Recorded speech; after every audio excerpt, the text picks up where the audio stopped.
Hello, listeners. Good morning. I don't know whether you just got out of bed, or I don't know if you're brushing your teeth, or I don't know if you're on your way somewhere.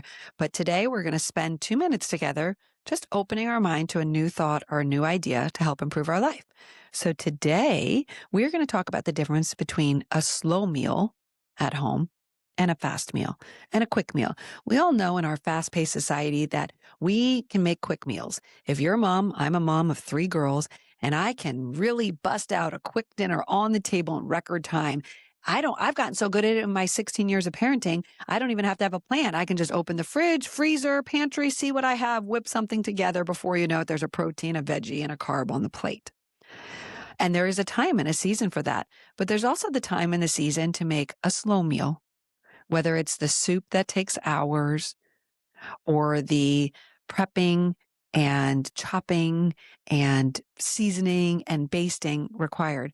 But don't forget to make a slow meal, the one that takes 2 hours. Because while it's so great that I can take an organic bag of vegetables, steam it or throw it in the microwave, saute it a little bit and have it on the plate, there's also value in getting the head of broccoli and rinsing it off and cutting it off.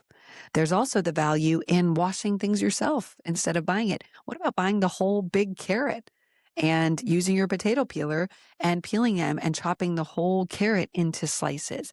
So don't forget to find time to spend time with food when you're making it. And it's not always possible, but you know your days.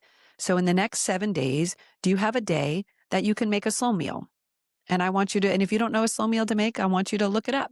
Have you always wanted to make a great tomato soup or a chicken soup?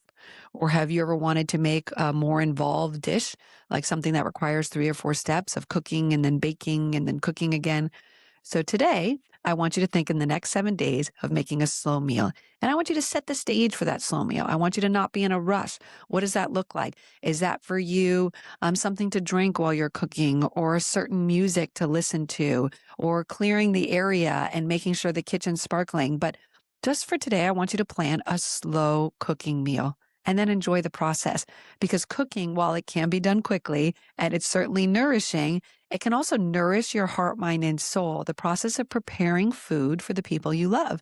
And it does that same thing in a quick meal, but you could really enjoy the process. It's like stopping and smelling the flowers, but the cooking version. So just for today, you're going to plan a meal that's going to take you an hour to 2 hours to cook. And you're going to plan it and you're going to enjoy it because you're going to think ahead and know that you have the time to do it. And if you can involve someone else in it, even better. If you need to do it yourself, that's great too. But just for today, we're going to not only focus on quick meals, we're going to focus on a slow meal. Together, slow meal by quick meal, all of our days go together like a beautiful quilt to make this wonderful life. Have a great day, guys. I'll see you tomorrow.